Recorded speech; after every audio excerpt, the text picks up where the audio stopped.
let's also tell you which are the other stocks that are going to be in focus today. And first up is JP Chemicals, a decent set coming in by the company when the consolidated profit has seen a jump of 22% on the YOY basis, while the margins have also seen an improvement, and 27.8% is what the company has reported. With respect to the results, even Jindal Saw will be in focus, wherein with respect to the revenues, that is actually down almost 6.5% on a YOY basis. So that's not quite interesting. But other than that, it's the profit that has seen a sharp decline, wherein 49% of degrowth in the profit is what we have seen. Even EBITDA is seen to be down almost 35%, with margins also seen to be a bit under pressure. Interglobe Aviation will be in focus as well, because after all that happened with respect to the flight delays on Interglobe Aviation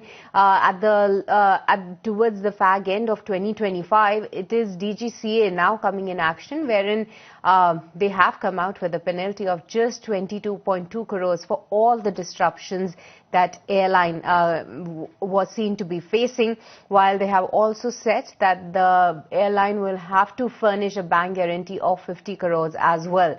Now, CG Power will be in focus as well on the back of a positive news flow with respect to their data center foray, as the company has won 900 crores worth of an order from Tallgrass for power transformers.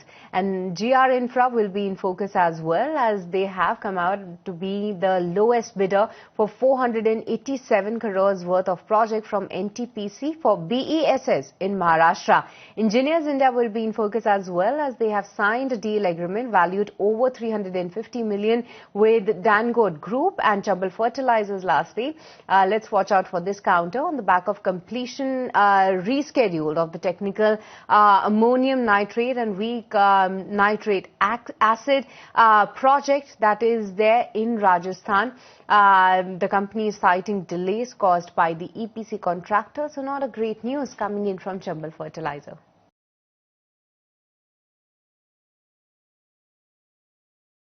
Well, good morning, Srishti and everybody at the studio.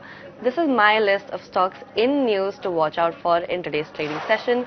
First up, coming to Reliance Industries, the company has seen quite an in-line performance for the third quarter of FY26, with their revenues and PAT both up marginally on a quarterly sequential basis.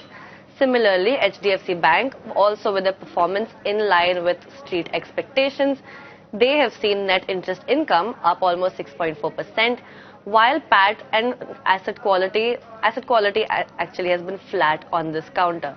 Next up, ICICI Bank has seen slightly below consensus expectations performance for the third quarter earnings. Their net interest income is up 7%, but their PAT was actually down, and this was due to one-off provisions. The RBI has also directed the bank to make standard asset provisions additionally. RBL Bank as well, moving on, has seen negative expectations. Their net interest income were in line, but their provisions were higher, almost a 30-odd%, leading to an earnings miss on this counter. Next up is Wipro. This company as well has reported quite an in-line performance for the third quarter. Revenues were up marginally quarter-on-quarter basis, but their PAT was actually down 3.6%, also on the back of new labour code impacts. A lot of companies have been seeing this new labour code impact charges in the third quarter earnings. So Wipro as well suffered from this, reporting revenues, reporting their third quarter performance, therefore just in line with expectations. They've actually guided for a fourth quarter revenue growth of 0 to 2% in constant currency terms. So something to look out for on that counter. Next up is Tech Mahindra. This company has actually done pretty well compared to street estimates. Revenues were up 2.8%, while PAT was down 6.1%, as I said, again on the exceptional loss on the back of these labour code changes. Next up is Shobha Realty. This company had quite a negative quarter here. Total bookings grew 52% year on year, but this was still below estimates for the company's guidance.